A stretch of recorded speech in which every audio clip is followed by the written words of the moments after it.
Bà xưa đây tặng khné cho nó không video này dương mà sắc xa ông bị xâm lệnh bà rập bỏ OW chẳng OW miền pi xâm lệnh tặng khné mà mờ mất xâm lệnh tí muối nó cứ miền xâm lệnh O xâm lệnh tí pí cứ miền xâm lệnh ảo tại chắc tặng khné mà mờ OW để miền xâm lệnh O tặng khné mà mờ bị khang cầu này mất bị tí muối bao giờ dương miền bị snow tặng khné chẳng sợ nó snow OW នេះស្រៈ O យើងអានថា snow បើ snow យើងសំដៅទៅលើព្រិលទាំងអស់គ្នាមើលពាក្យខាងក្រោមមួយទៀត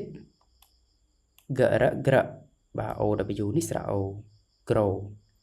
ឃើញ grow យើងសំដៅទៅលើការលូតលាស់របស់រុក្ខជាតិប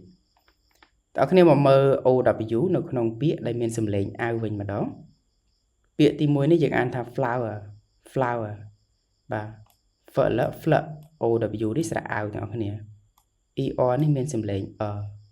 flower បាទគឺផ្កា